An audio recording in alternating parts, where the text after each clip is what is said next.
Alexander, who will tell us something about the Eclipse.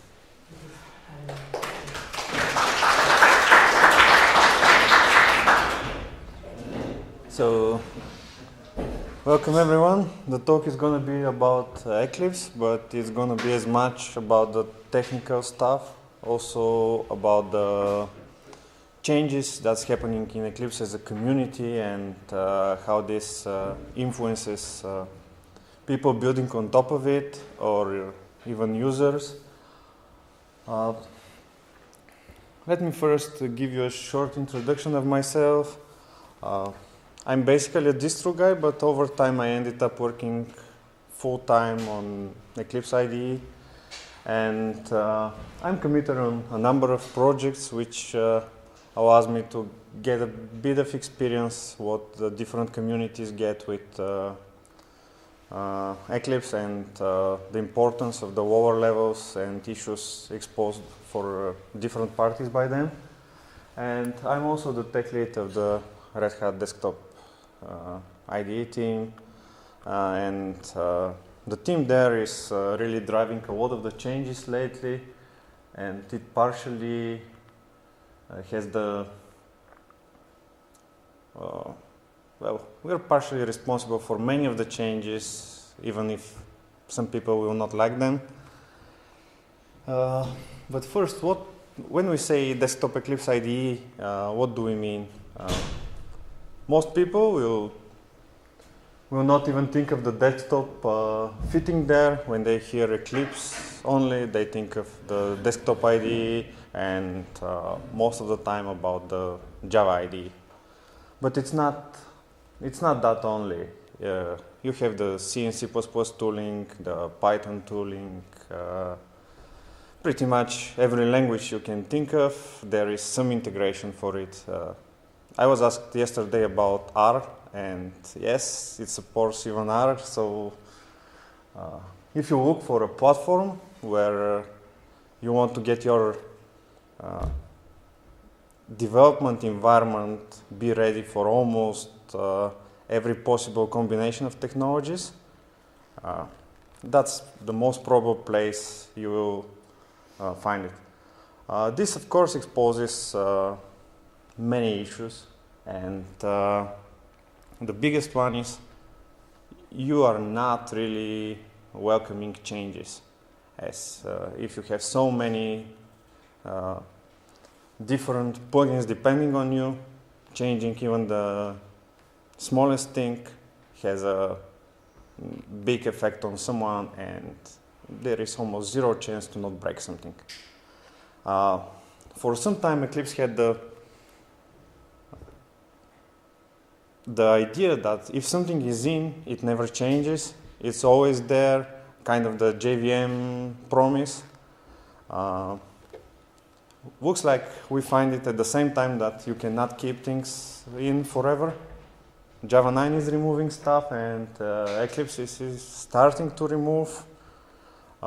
It was about time to find out that you cannot constantly grow the code base. You have to start shrinking it and allow developing it further. And that was one of the things that gave some bad reputation a few years ago to Eclipse community, and it was like how hard it is to get changes in. It was not about the technical, it was about the contribution side. Part of the reasons were because we were not prepared to really get contributions from people that want to scratch a single thing or just 2-3 things. We haven't done our homework, and this is something that's going on for the last few years, and many of the changes are invisible. A lot of internals cleanup, and when I say cleanup, it's really down to the smallest things like white space cleanup, but it was something that you cannot request a new contributor to get adjusted to different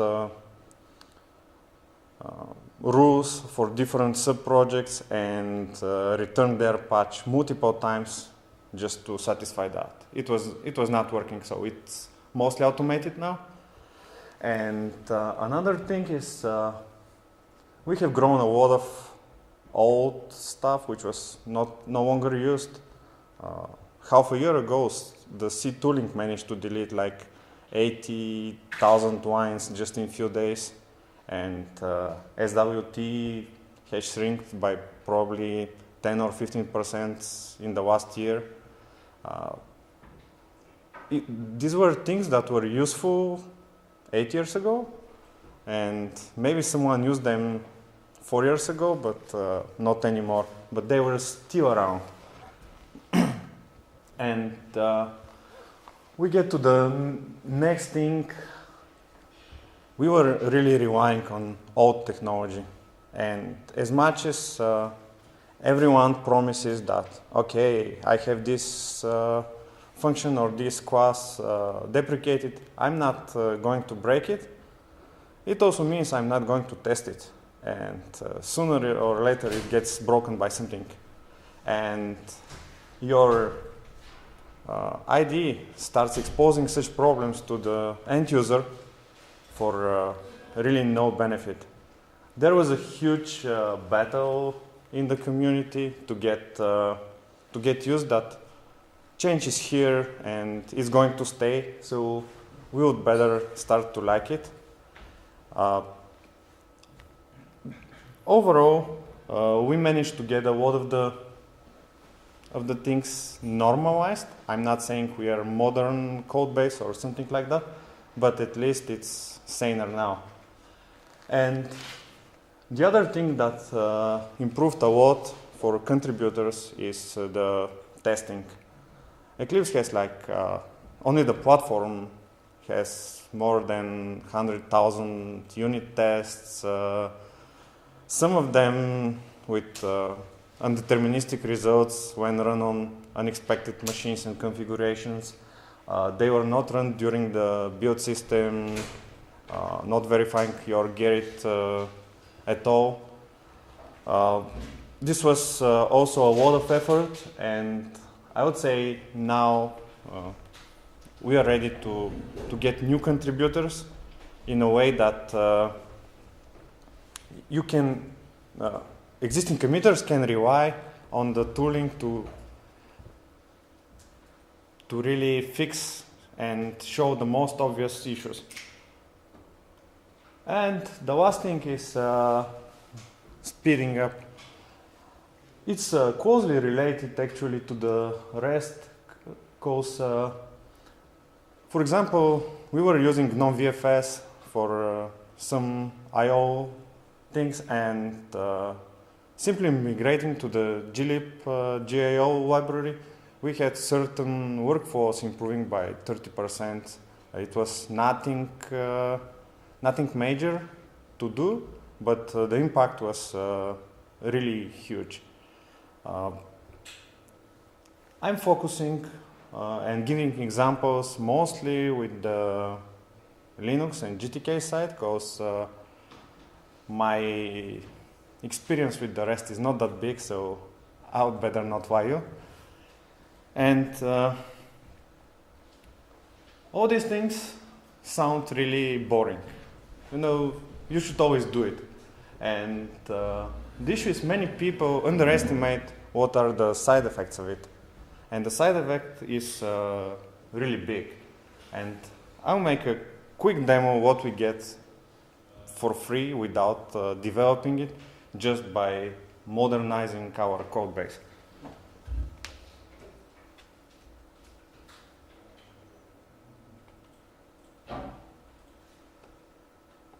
So what you're going to see is your desktop Eclipse running in the browser.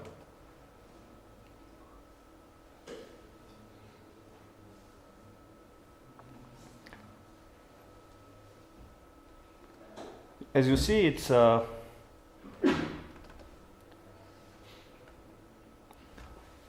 you see your normal window drawn inside the browser. Maybe I should move it to show it's not fake.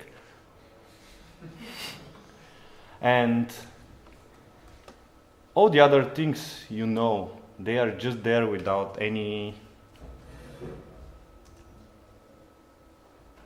additional change happening on Eclipse itself. It's just thanks to GTK allowing us to flip the rendering layer.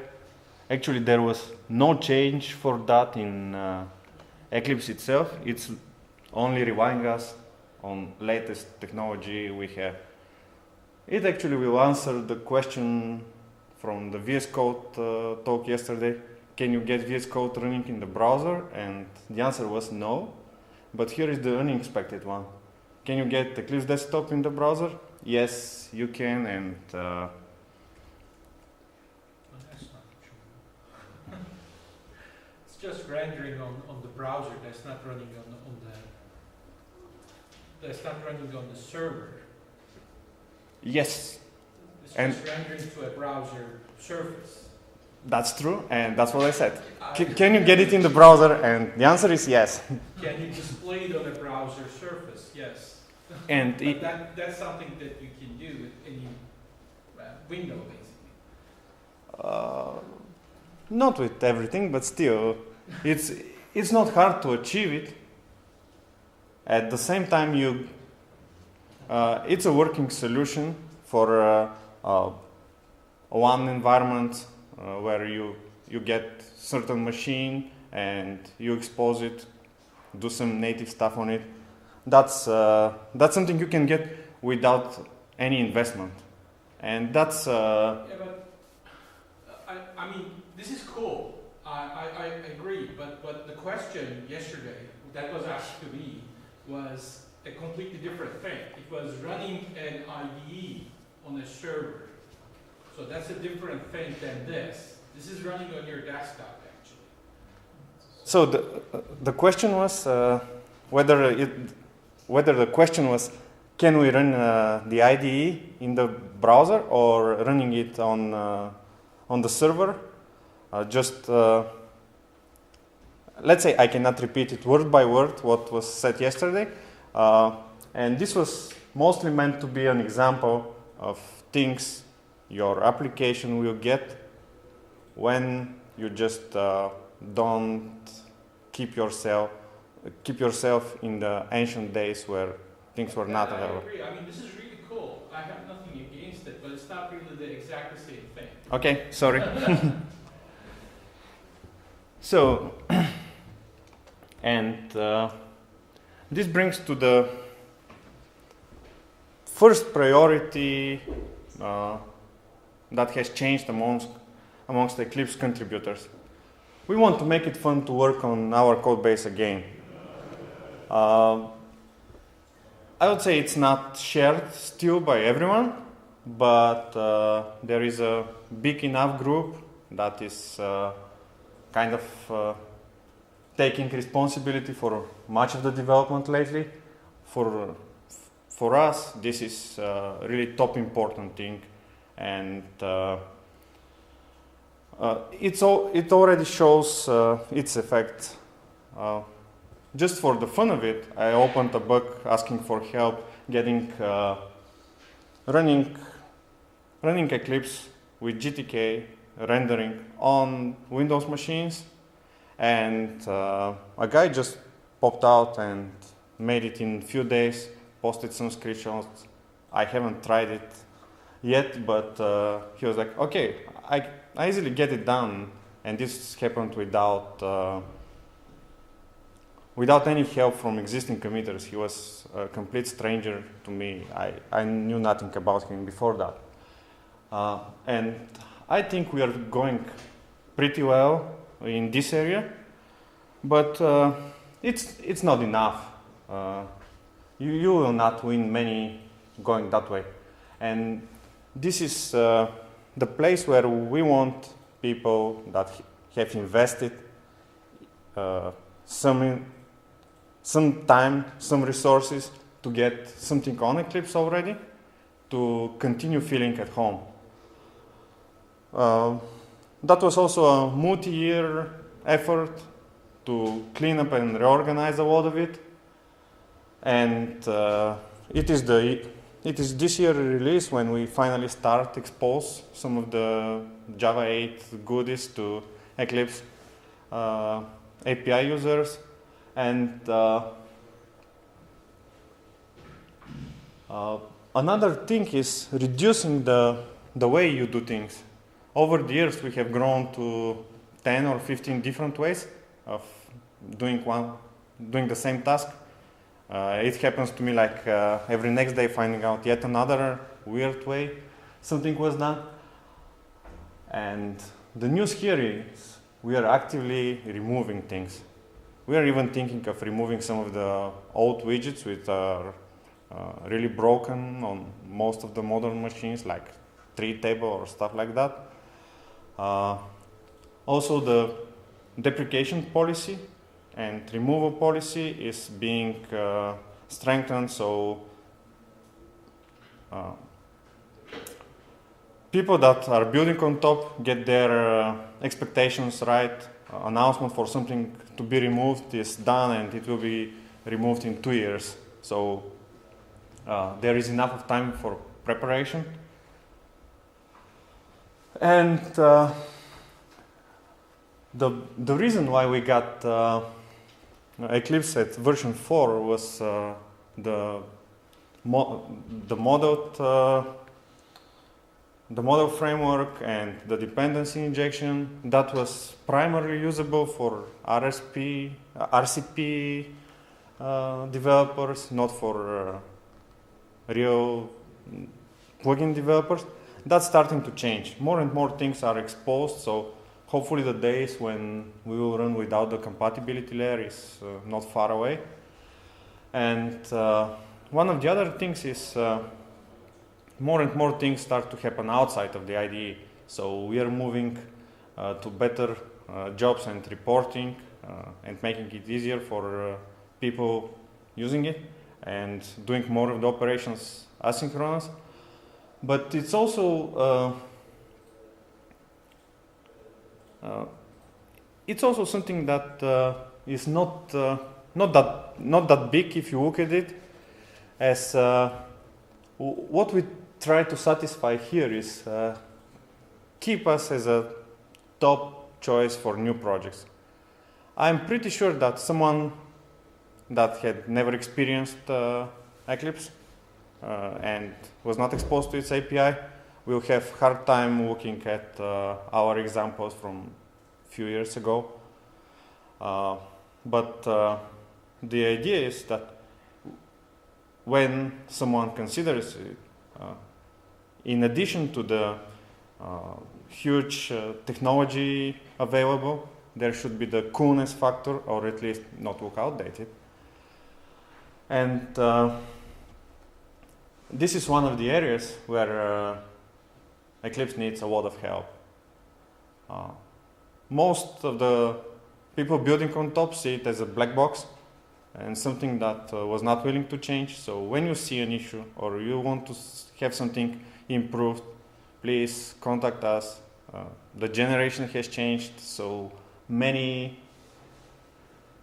there are many more people that are willing to listen and to start changing the way things are done. And with that, I should go to where we go to the deepest Eclipse strength, and it was fully fitting in your desktop environment. It was one of the biggest assets and one of the biggest drawbacks. It was never giving us the full freedom that Swing had, for example, to draw everything in whatever way you want. But at the same time, improvements that were happening in the underlying system, we were getting them for free. And many of the systems starts to be really, really advanced. One example is, again, GTK. It gives you a full CSS engine for styling your desktop widgets. And Eclipse is exposing that. You can either style your whole window, or you can do it programmatically per widget. not available for everyone, so we are still keeping it under a hidden option. But these are the things where we are catching up, and there are a number of products that are not really cross-platform, so for them these options make a lot of sense. I know of at least one shop that is heavily relying on it and actively approaching us about it. And that's one of the trends lately. People really like being able to team everything.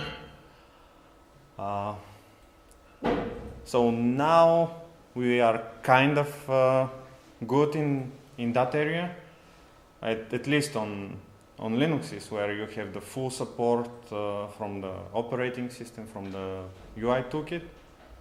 You can team everything in whatever way you want without issues. On the other operating systems, there are some limitations from the API you are provided. So a lot of work happens in Eclipse to achieve similar functionality as much as possible, but it's still not there. There are few issues you will notice, but with every next release there are fewer and fewer. That's one of the things no longer considered as a functionality as it used to be. Now it's a mandatory part of your UI. Everything is supposed to be filterable, searchable, and so on. And if it's there, no one will notice it. It will be just the most normal thing to have. If it's not there, you'll be considered really amateur and doing something from 20 years ago. Eclipse does a lot of effort on this area. It's just fixing, constantly enhancing views and other things to expose the already existing functionality for these tasks. The problem with getting that everywhere is the big disconnect we have between some of the projects and the huge amount of views and different UIs exposed. That's also something we really work on, restyling to fit better, but people can see it. By the way, the things I write as examples of what has changed, this is pretty much examples only for the last milestone, which was released on Friday. For the previous, it would get just too big. We get a lot of new contributions, so it's just last 2 months of development. Another thing is people care more and more about their working area. You are not the days of cluttered UIs where every single option is one click away are gone. You see efforts to get as much free space as possible for the content you work on, and sometimes it's heavy to retrain users in such changes. So getting it in for people expecting the new look and keeping it for old guard really means you have to come up with a number of options and allow everything to be set up. Okay, so this is something we really focus on end users. When you start Eclipse, it should look like a modern application to you and not as something from 1995. There was this notion amongst some people that it is not going to change, it is always here, And if you want to change, you just have to go to another IDE, and well, at least for me, this is not the case, and I'll do my best for this to change. But this is the place where we were really lacking.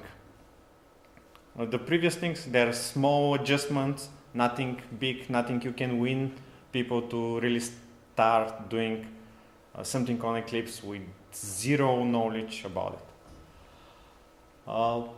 In the previous milestone in December, we put this thing which was called generic editor.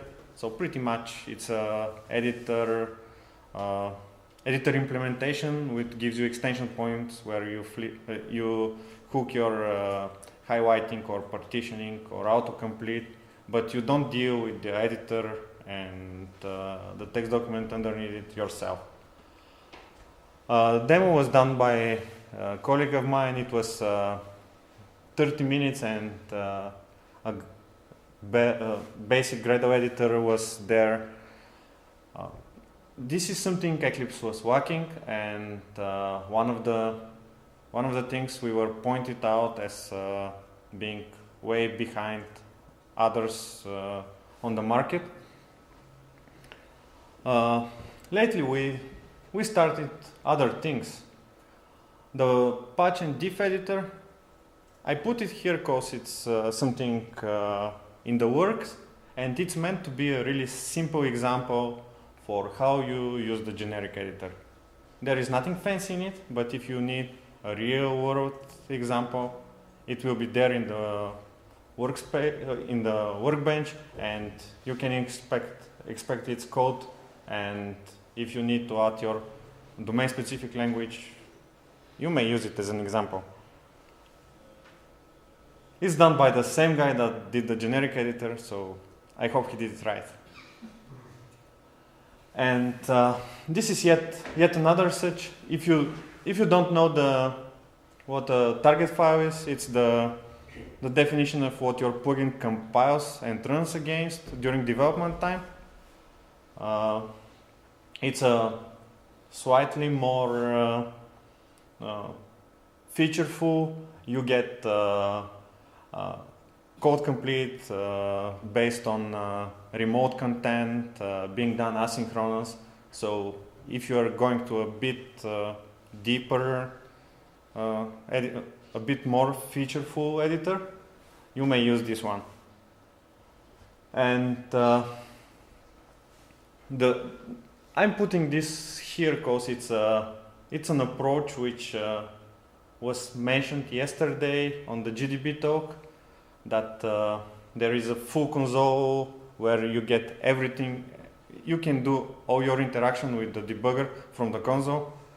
Nothing fancy if you think of it just as a console, because you can go on your shell and do the same. The good thing here is that everything in the UI is fully synchronized with what's happening in the console. So you set a breakpoint on the console, it will appear in your editor. You continue, editor will scroll. Variables view will change based on where you are, and so on. It's an approach which really bridges what we had by now. Is it also the vice versa? I set the breakpoint in the Eclipse, and it will set the breakpoint in GDB? Yes, the GDB will know about it.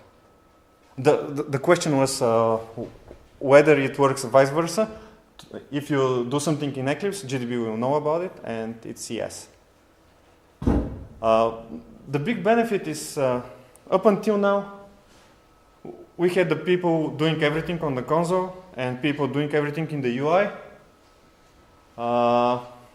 It works for really trained people, but if you have to do it not that often, like let's say you have to debug a C application every 3 months, you're not a seasoned GDB console user, you can figure the easy things by using the UI.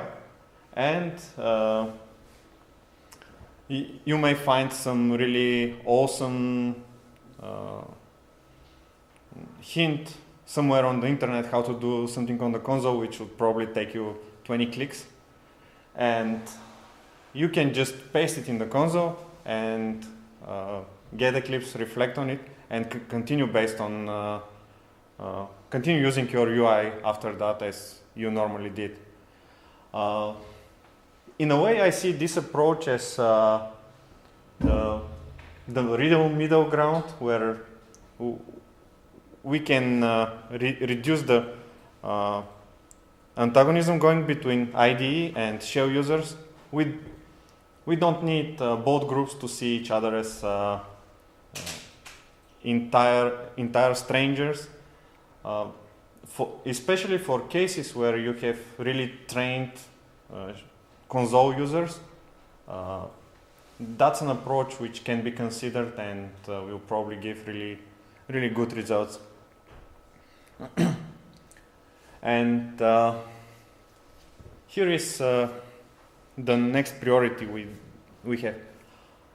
When I say bridge the gaps with the competition, the first few things I listed, well, the competition there is really even gedit or Midnight Commander.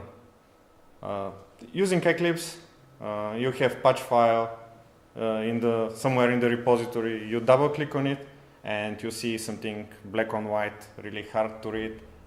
gedit was doing it better than us. Or you can or you have to open another application, switch between them. So these are the small things which Eclipse was working. We were working the text framework, and we were working the opening to the shell users. Maybe these are just few examples, and we haven't done enough here, but this is something I would like to be able to invest more into, and well, I'm pretty sure there will be way more ideas of what can be done to make Eclipse more featureful. But when I say more featureful, we shouldn't look for every single feature that another application on the market has. We have to get these features that help us to achieve the best result for the already existing big ecosystem. And that's why I pointed to these two main groups only, shell users and the text editing. This was pretty much catching up with everyone else. And the next thing is catching up with VS Code. They had this nice idea of language server, which allows you to get all the language specific outside of the IDE, so the IDE people don't have to reinvent it. And seriously finding PHP developer redoing all the PHP specifics in Java in order to get it in the IDE. It's really a tough job. And this is really work in progress. First releases are being prepared out. This is just an implementation of the language server protocol, which can be used from both sides, either to integrate inside Eclipse or to implement language server in Java if you are interested in that. So as you see, the first release is next week. And it's the sister project. Its goal is to get to build on top of LSP4j, hook with the generic editor, so you don't have to do the editors, the basic editor stuff yourself, but you get the editor ready, and you get the autocomplete and errors and so on from the language server, pretty much making it connecting few dots to get new language support. And this is one example that Mikael Istria from my team did. That's using OmniSharp and LSP4E to have a CSharp integration inside Eclipse. As you can see, you have the warnings, errors, autocomplete, documentation. None of that was really implemented in Eclipse at all. All this data is coming from the language server. What Eclipse does is just firing the language server and feeding the data to the generic editor. Now this is available on GitHub for people wanting to contribute. It's in no way a ready-to-use application plugin. By now, it is mainly the test bed for developing LSP4E itself. So if there are interested people to get more into the C# stuff, I would say this is a nice place to continue. But still, the language server was not fixing one of the big issues we had, and this was get the highlighting and that stuff in the editor. You still had to write it yourself. And there is a third project which is trying to reuse text-made grammars for that work. Again, something really new. It's still not imported in eclipse.org Git, but this should happen really soon. And again, something mixing LSP4E and TM4E with the PHP language server. This is done by our Zen guys, Zen friends. They find it really hard to do the warnings and so on and reinventing everything in Eclipse, so they were really happy to help with that work. And I don't know, maybe next Zen Studio will have something like that, or the next. And that's the place where Eclipse has most time to spend. We were really closed. Everything was done inside the plugin. Very few things were used from external. So this change is something we should catch up. And with the number of languages appearing, like in my opinion, every second month, we cannot even afford to add the tooling in the way we used to. We were not even looking to get the full-featured IDE from the beginning, get something for the people to use it from the very first day, and get later the autocomplete or the documentation, that stuff. I didn't mention that, but the generic editor allows the separation of people, of plugins contributing given functionality. So the same editor can get autocomplete from one plugin, and yet another plugin getting data from somewhere can contribute the highlighting or errors. All that stuff can be coming from different places at different times. In a way, this is the biggest change we are seeing, as we are not used to that model, and figuring out how the language servers will be started, how we integrate with the other communities to get functionalities needed by the IDE. This is still to be figured out, but at least it's work that has been started. And what's next? Well, I hope that people needing really simple workflows, like simple editing stuff they were missing, they will just start integrating it. Languages support, sure, add your own, and especially with the language servers, we are really interested to hear for issues or even help with the initial setup. Another thing is probably the debugging side.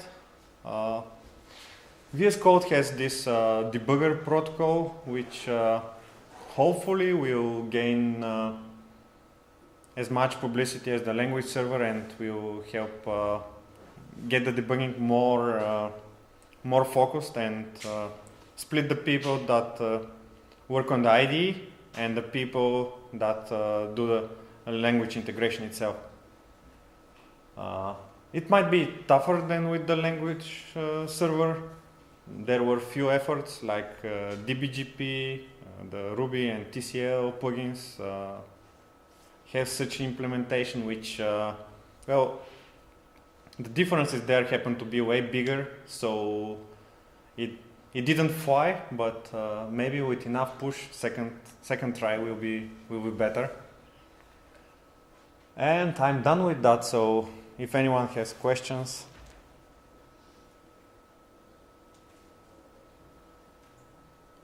The first priority, like making it fun. So how do you make it fun? I mean, have you come up with a strategy for that?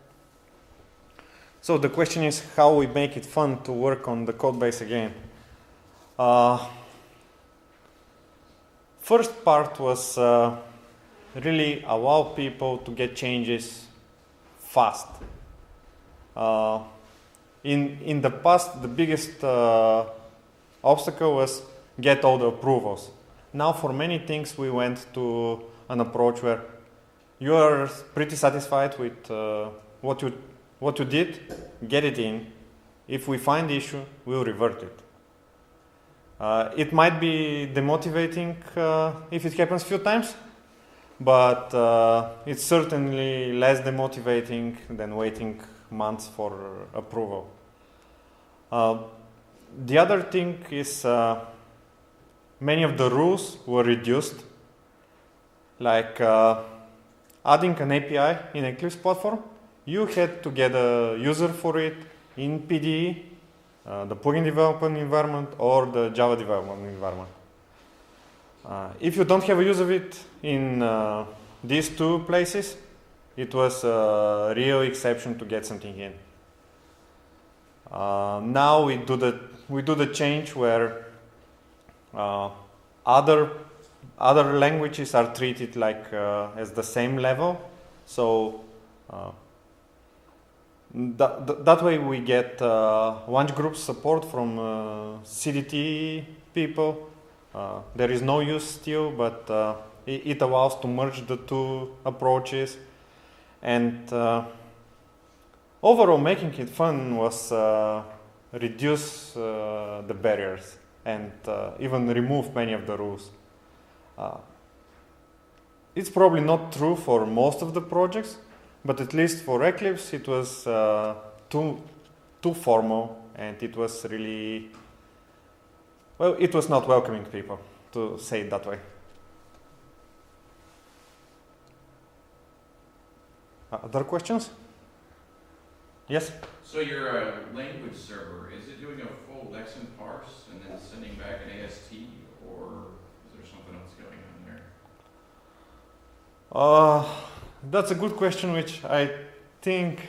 Yeah, so the language server itself does the AST generation, and then computes for instance, if you're asking for a completion, a code completion, it does the code completion and then sends back the code completions to be displayed by the editor.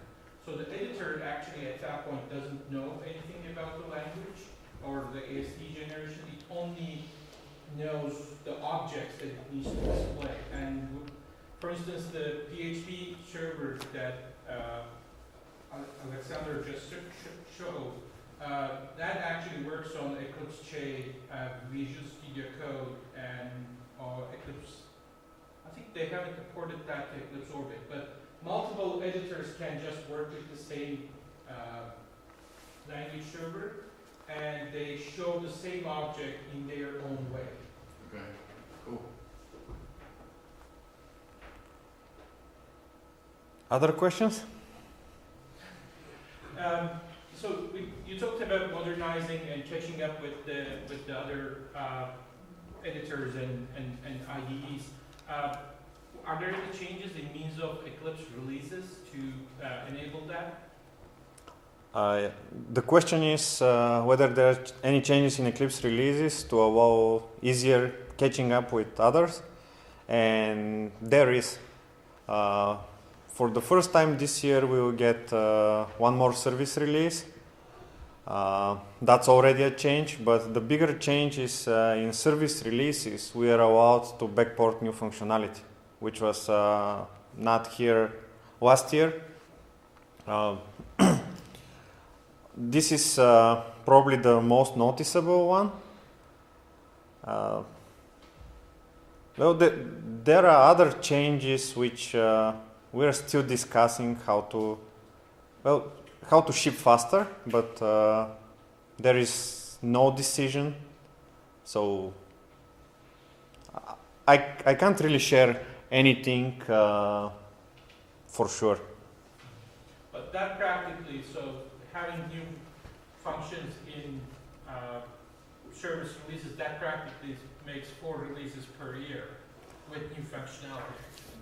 Yes, there is a limitation in the new functionality you can backport. You can break anyone. We can't really backport the generic editor, but allowing small features here and there, it's fine. So it's like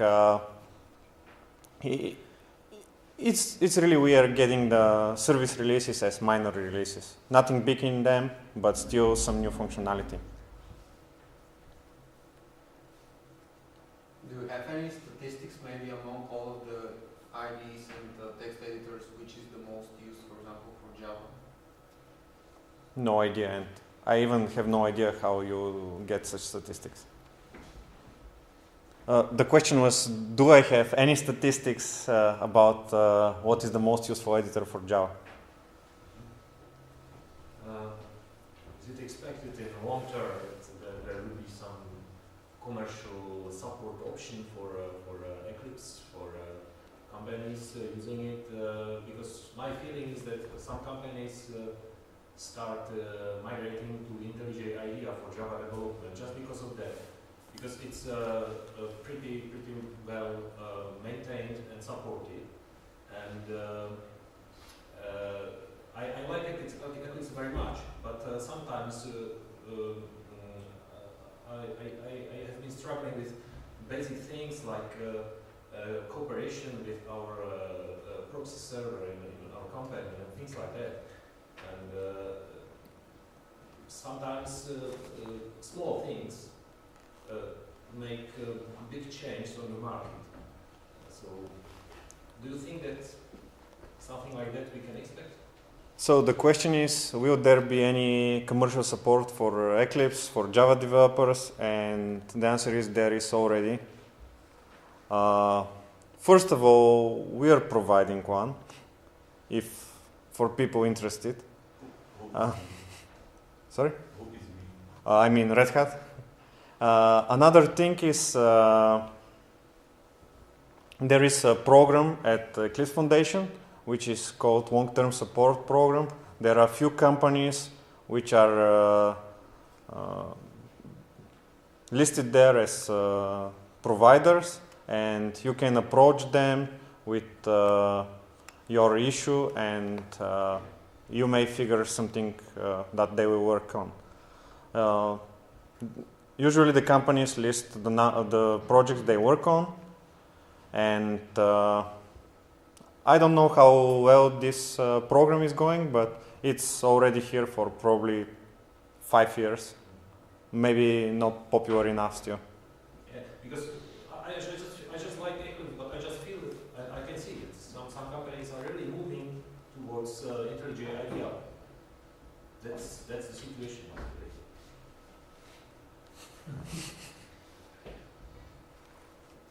And maybe you should be interested why and what you can do to improve the situation, not to lose the market. Yes, probably. But thank you for your answer. It was completely okay. The thing is, I've heard many reasons from different people, and probably the most often heard one was about IntelliJ having way better language editing support, where we are catching up now. That was one of the things I heard most often, but many people just have their visual preferences, so it's hard to fight this one. Yes? What is the status of other languages in Eclipse, like, for example, JavaScript? So the question is, what is the status of other languages like JavaScript?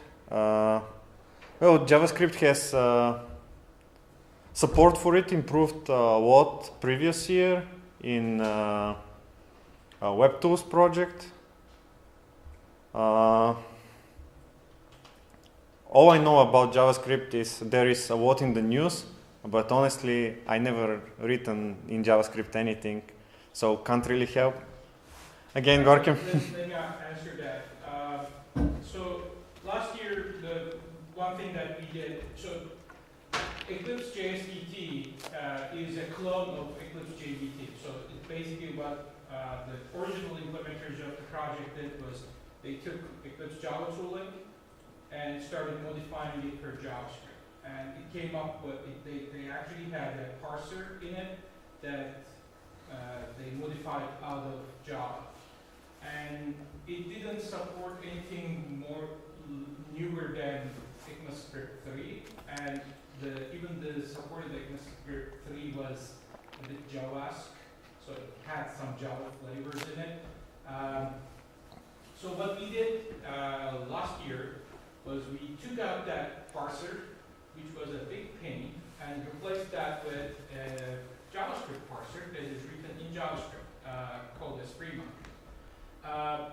It kind of works now, so we support ES6, all the latest features, and so on and so forth. But one thing that we found out about Esprima was it wasn't enough for us. So what we are doing right now is to take out that Esprima, now that we got used to taking out parsers, and replacing it with Google's Clojure compiler, which is actually a JavaScript parser. It is a much better fit to be used in an IDE because it supports tolerance, it supports inference, and so on and so forth. So now we are trying to integrate that into JSDT. Once we have a nice parser that we can rely on that gets updated regularly by Google's Clojure compiler project, it will be much easier for us to get new features into JSDT. Who's supporting JSDT now? IBM still? I did the original work on it, by the way. No, there are no active IBM computers on JSDT anymore. I left them like Red Hat, so. Yeah, so it's right now it's mostly Red Hat computers, and there are a few individuals for contributing. So we are out of time, so thank you, and if there are any questions, we can continue outside or later.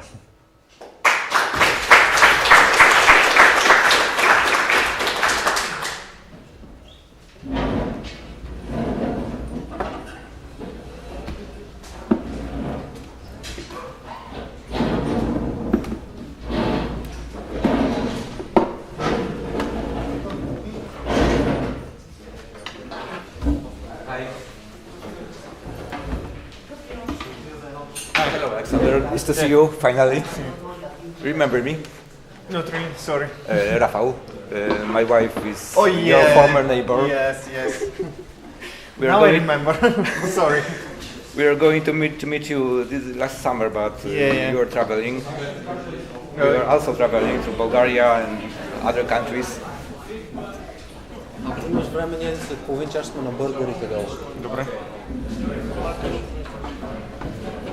The floor is yours. Okay, cool. So you can use this VGA or HDMI, yeah, that should work, yeah. There's the internet connection. Network, yeah, probably Docker will need at least a network manager to start running the machine. Have you ever taken DevConf or Not yet. not yet? So we will show you 10 minutes before the end. Okay. And